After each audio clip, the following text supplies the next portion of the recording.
Welcome to this episode of The People Dividend. I'm your host, Mike Horne, and I am thrilled today to have in the virtual studio Bronson Hill.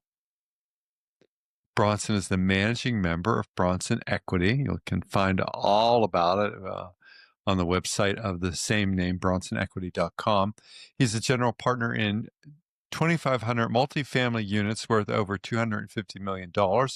He hosts the Mailbox Money Show, where he breaks down the investor mindset and has personally raised over $45 million for real estate in his PE deals.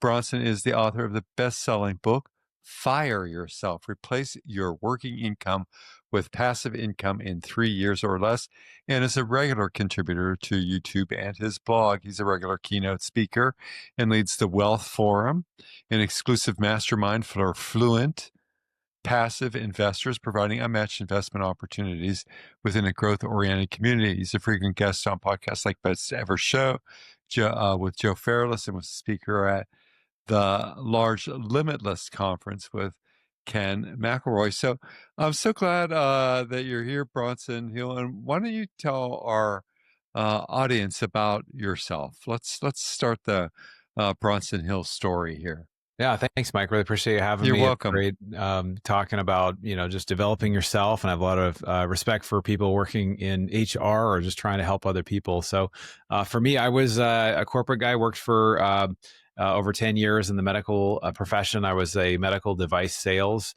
consultant. So I would go in, I would wear scrubs, I'd go into surgery and help physicians with their procedures. It was very interesting. I was making really good money, over $200,000 a year.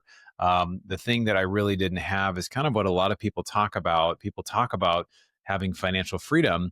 And to me, really what it meant was trying to gain time freedom, right? Because a lot of times we'll say, hey, I'll see people that make money. I had two physicians I worked with that made over $2 million a year each, but they were working 60 to 80 hours a week every week, and they couldn't take time off or take vacations. And so started to learn about real estate. I think all of us know, hey, I should be doing something in real estate. We know somebody that's made some money in real estate over the years. Started to learn about real estate, bought single family houses because that's kind of what I knew. And I realized I was just kind of creating another job for myself. So there's a way sometimes we think we're doing something that's passive investing. That's kind of a word people love to talk about, is passive investing. But things like buying single family houses or doing an online trading strategy or some of these things are not actually passive, right? So I learned about doing larger deals, doing larger multifamily deals through a series of events. I started a local meetup, a real estate investor meetup, raised some money for a deal, raised $100,000 for a one of these larger 225 unit projects in Texas. Yeah, did very well, and then just found another partner, started raising a lot more capital. And so really what we do is we help people to solve one of three problems. Either they're looking for cash flow, which is what allows you to leave a job or live off of the cash flow that comes in from an investment, which is really what the stock market a lot of doesn't offer, is that cash flow. Appreciation, which is more long-term growth, or tax benefits, trying to reduce taxable our taxes. So that's really what we do. And I just love, the personal development side as well, and learning and growing and finding a way to continue to grow.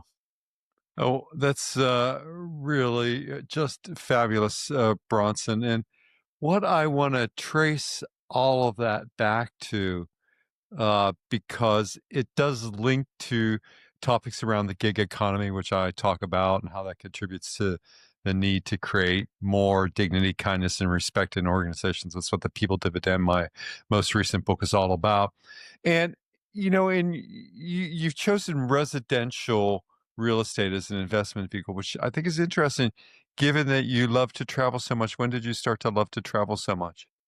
I in college, I did a trip. I ended up serving with my church in Uganda, Africa, for about 5 months, and so I went over there, and I'd only been to Mexico and Canada, and then I came back, and I went to 5 countries in Africa, and I went to 7 countries in Europe, and it's just like my eyes just opened up. Oh my gosh, the world's amazing! So now I've actually been to 46 countries, and I'm actually going to 47 and 48, Albania and Croatia, later this year. So I'm excited for that. But yeah, I think when you travel, it's educational, right? It's fun, it's a reward, but it's also like you learn. I mean, just the things that are normal here are not normal somewhere else. So you really, it's a real growth thing just to be in another culture. It kind of, I think it helps you also to really think differently. They say they've done some studies and shown that if you put somebody in a different environment, this is why going away to the woods or having a cabin or going on a trip internationally, you're going to think very differently than if you were just in the same place that you are all the time, right? It kind of forces you to think differently. And so there's some new ideas come up. And if you're a creative person, which I think if anybody's in business or HR or something, you're having to encounter certain problems, it gives you the ability to kind of solve from a different, like a creative lens and a way where you're in a different environment, which is fun. So you had this missionary experience, and I probably make some assumptions about it, which I think is a very positive experience. You're plopped into the middle of a place that's so different. I had a similar experience. I probably as a Peace Corps volunteer, a bazillion years ago, dropped into a different place. Certainly made me aware of so many differences in culture and how people live and what economies are all about. And you keep adding to your list, as have I. What's the fuel for that, though? You got to make money to do that. Yeah, well, I think, it comes back to, and this, I think, anybody who has worked a corporate job can appreciate this, that, around 65, 70% of people are not engaged at work. They either don't like their job or they're just not really engaged. And it's a real Right. issue. And one of the challenges is a lot of times that's because we don't have autonomy. We don't have things out ahead of us. Maybe, Americans, do we work more than any other country just about? I mean, if you look at the average days off, the average American takes is 12 days per year. You look at Mhm. Italy, the average is 42 days. So you Oh my have gosh, close. I once had an Italian boss when I worked for a big multinational. It was, Always be she taking didn't time even off. she didn't even take all the holidays. It was too many. Well, you think of it though, like that's the average. The average is 8.5 Right. work weeks, and so some people were taking Right. like 3 or 4 months off. Right. But I realize it's the whole you live to work, work to live. But Warren Buffett has this quote, and he says, "Unless you learn how to make money while you sleep, you work until you die." And so Uh-huh. I think on the personal side is like, we're not really taught this, right? We're taught to go to school, to go get a job, to go get an education, find a career with benefits, a pension, and then do this for 30 plus 35 years and then retire and then go do all this stuff. Well, sometimes it may not be available. A lot of people we find there, they don't have the health or the stamina or the money to be able to do it. And so that's what's really given me just continue to try to develop on the side of becoming a passive investor, right? So with what stuff that we do, we're doing a lot of stuff in real estate. We're doing a lot of stuff in oil and gas and buying private businesses. And when I say we, it's myself and partners. So my unashamed goal is to own everything and operate nothing, right? So I want to own everything. I want to bring investors to do education and talk about it. I want to be a part of it, put my own money in, but I want to be able to have freedom to travel. So last year I traveled 6 times internationally. I did the base camp of Mount Everest. I didn't climb Everest, but went to the base camp, did India, did Ireland, Portugal, and Mexico a couple times. Probably missing something else, but anyway, I just think a lot of times we think it's the life deferred plan that I'll do all this one day when I retire, but sometimes that one day doesn't come around, or it's just if you can't continue to build the passive income in now, and maybe create a little bit of a different life where you're taking the time, if you're taking those weeks off and you're doing the trips, then there may not be a time where you may think you're going to be able to, you may not be able to do it. So I think it's important to be able to try to live the life you want to live now, and then, continue to have goals for yourself personally as well as professionally. Uh, it's great. And a recent guest on the podcast, Elizabeth Parsons, author of a book on retiring successfully, described that. And in our exchange, there are people who do plan for, who have been highly successful. That's who Elizabeth Parsons worked with, highly successful. And what it means to think about transition so much. And that's what I want to think about. Again, you're exploring these peaks. Um, do you describe yourself as an entrepreneur? You're a founder and CEO. What do you describe yourself as an entrepreneur too? Yeah, 100%. I mean, it's a very different mindset, being an employee versus an entrepreneur. And so, yeah, there's times where, we go for a couple months with no money, very little money coming in, and then we'll have $100,000, wire come in, or, a big deal that finishes. So it's just interesting how that will happen. And there'll be times where things are going phenomenal in a lot of different areas, and then you'll have challenges that come up. And so it is, I would definitely describe myself as an entrepreneur. And are you ever difficult to work with, Bronson? And if so, like what's at the core of that? That's good. Are you a therapist? This sounds good. I'm getting all my issues No, out no, here. This no. is I'm a great. coach to founders and CEOs, so I'm not embarrassed to No, ask. no, You're a it's totally successful good. person. You're a successful No, person. it's good to ask. No, it is. I would say, I mean, I think with my team, you'd probably have to ask them. I've got several employees, and I think at times, I feedback is I can be pretty intense. I can be, I get really focused on one thing. Hey, we need this. I think as I've gotten older, I try to just be really, and I tell my employees, hey, this is just a job. This is just work. This is not life. Your life is more important. Your family is more. These things are more important, right? We're going to work together, hopefully for a very long time. But at some point, you probably will work together. I hope that at the end of the day, these values that we live by that are not just values for the company, but they're values that are like, how do we treat people well? And how do we live a good life? And even some of the faith stuff, like, how do we do that? Right. Because that stuff to me is more important than making lots of money.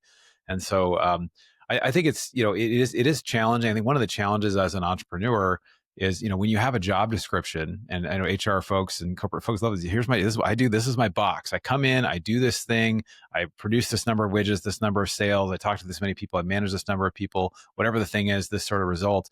When you're an entrepreneur, it's like you have a wide open it's like a blank canvas, and you can do whatever you want to do every day. And there's a good part of that is you can travel, you can schedule these things for yourself, you can do it.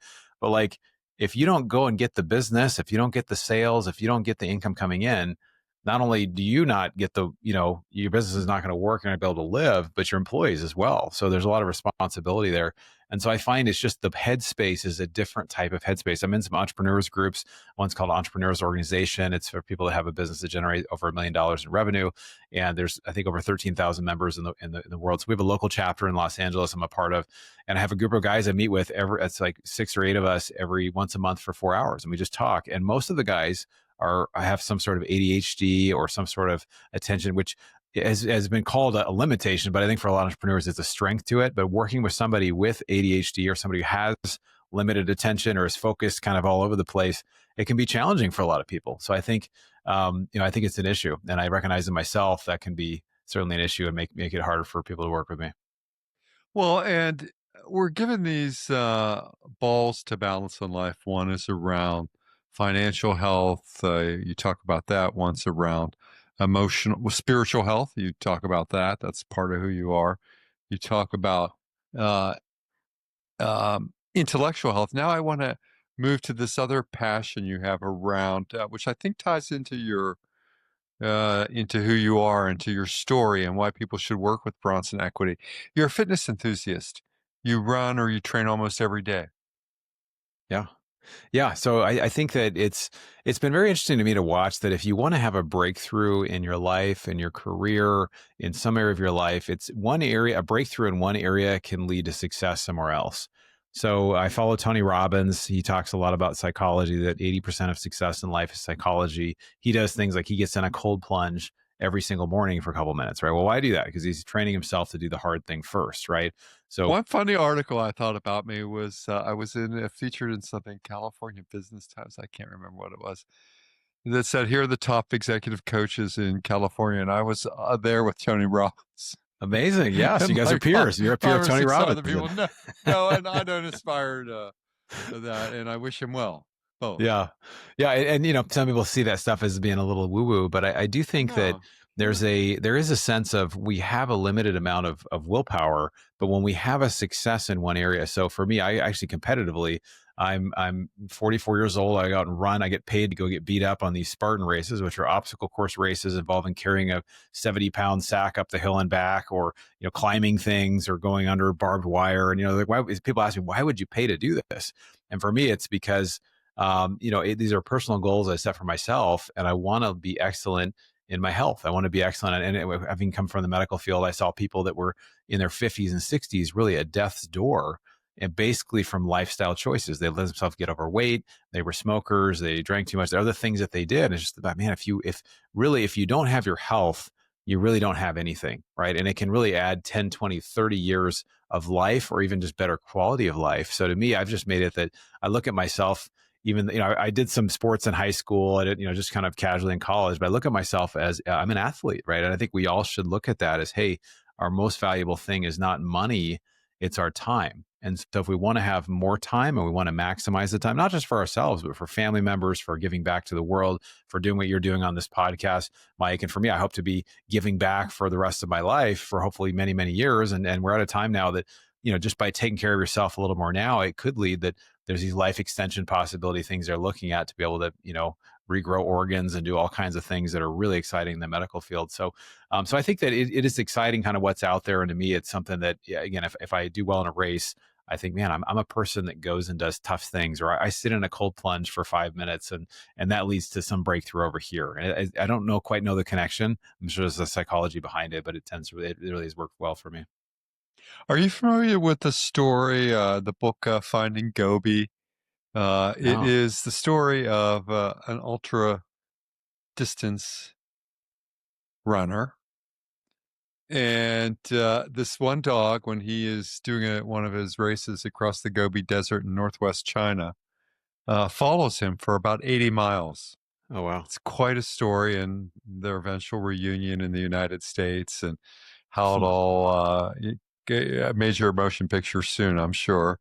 But it's quite a powerful story about relationships in training and um, physical endeavor, and what it means, for people to go the distance. Yeah. Yeah. I think there's a lot of connections, and we can look at it in, relationships. I just see a lot of it as personal development. So a lot of times we think, hey, I just want to make more money, or I just want to have a better job. But a lot of times what's limiting, it's not IQ, it could be EQ. It could be just having the drive and the energy. I mean, honestly, one of the benefits of being an endurance athlete is I have boundless energy. I probably have the energy, as much energy as I did when I was, in my early 20s, right, at 44, right? And it's because in the short run with physical exercise, you are more tired, right? An example of this, I went to Guatemala on a trip. My sister is involved in fighting human trafficking. So she has an organization. I was serving on the Yeah, board. talk about your work there. Yeah. Yeah. So that's a big passion of mine in my book. I have one of the chapters at the end where we talked about financial freedom and just what do you do with this money that you can get is to really give, and the causes there. Like I can talk about that a little bit, but let me finish the story. So being on this trip, we went all day and we saw some of the work that they're doing, some of the advocacy. International Justice Mission is an organization that does a lot of advocacy, and over in Guatemala, there's just a lot of sexual violence and things, toward women. And so they've, the laws are just, but you have to have money to be able to really pursue people that are not good people. And so seeing all that, so we were out all day, and then at 9 p.m. we came back, and I was like, man, I just want to go get on a treadmill or something and go work some of this energy out. And my sister was like, oh my gosh, you have more energy than anybody I've ever met. But I think a lot of times you create the energy. So short run, you have less energy, but in the long run, you actually create more energy. So I think that's something that becomes kind of a superpower for people that are able to get a lot done, is just really trying to work the fitness in there. On the other note, on the human trafficking side, in my book, I share the story of a girl that was rescued from North Africa. She was originally from North Africa, but she was rescued in Greece. And just the story was, I can get into the details of the story, but this teenage girl from her village was going to go, brought into Europe to work. Her family decided we're going to help her get to Europe. Ended up being human trafficked, became basically a slave, and was put on the streets to work the streets as a prostitute. And there's just all kinds of trauma in there. And so when this girl was being rescued, she finally realized she was actually being rescued by a group that does rescues. And she just, with tears in her eyes, Mike, she just looked at, the person said, well, why didn't you come sooner? And to me, I have a daughter. I don't know if you have kids, but my daughter is 9, or she's 12 now, but she, I just think there's nothing I wouldn't do to help her. But here's a girl that her parents didn't even know where she was. Even if they did, they didn't have the resources. And a lot of people that are in this kind of human trafficking, moving from one country to another, or human slavery. And it's just this 20 to 40 million people, which is hard to fathom. It's about 3 times the size of the greater Los Angeles area. And it will get worse unless we continue to create awareness around it. So it's a big cause of mine. And really one of my goals is to create resources and things in that space to help to, try to end that. Well, just before we wrap up, and I have a final question, but just before we do all of that, Bronson, how do people get in touch with you if they want to have more conversation with you, or they want to learn more about Bronson Equity? Yeah, it's really great to connect. So, one thing we created, I actually love to give as a gift to your audience. We have a Hmm. guide on how to use inflation to your advantage. Now, officially, inflation's 3, 4%, 2%. I mean, but we're seeing costs have basically doubled in the last 5 years. So we know that there's something going on with inflation. Everything's costing more. So instead of just the pain at the pump or the pain at going to the grocery store and seeing how much things cost, we've got this guide. It's a 40-page guide called "How to Use Inflation to Your Advantage." If you text the word inflation to 33777. So just the number, send a text to the number 33777 and type the word inflation in there. We'll send this to you. We'll ask for email. And then it'll just let you know about kind of future things that we're doing, some of our investments. You can get in touch that way, and love to connect with anybody about real estate or other types of investment goals. Oh, it's so wonderful. And thank you so much. And we'll have all of that in the show notes for everybody who's, in case you're out walking or listening in the car, take a look at the show notes later so you can jot those things down. And while you're there, be sure to give a like to the podcast on whatever platform you're listening. If you're not listening on mike-horn.com, if you're on Apple or some Spotify, drop us a like. I just want to, I'd like to end, Bronson Hill. You've been so generous with your time. I'd like to end about, you believe, I think that a goal of generating wealth is not swimming in piles of cash, but in fulfilling your purpose in life. Are you doing that? Yeah, I mean, we're not at piles of cash yet. We've raised quite a bit of money, and we're helping investors. But I think the biggest thing, you have to find something in your life that really gets you excited and that you really feel like you're making a difference in the world. And I feel like we're taught, and in my book I talk about this. I was an investment advisor for several years, and I just saw that really Wall Street does not really treat people great, and there's a lot of misalignment of interest, and there's a lot of hidden fees that legally they don't have to disclose. And so I just feel like, in a way, it's teaching people to really become financially free through Main Street and not through Wall Street. And so it's a real passion of mine. I love being able to say, hey, someone can replace their working income in just 3 to 5 years. Like, how is that possible through passive income? Well, buying real assets or getting into other sorts of things. So it's a big passion of mine. Oh, that's so super. I've been so lucky, and I think our audience will share that sentiment to be in conversation today with Bronson Hill of bronsonequity.com. Thank you so much. It's a fascinating story that just continues to pay huge dividends to those who follow Bronson Hill's work and visit him at bronsonequity.com. So until the next episode of the People Dividend, Bronson, thank you so much. Thanks so much, Mike. Pleasure being Yeah, here. and until the next episode, everyone stay well.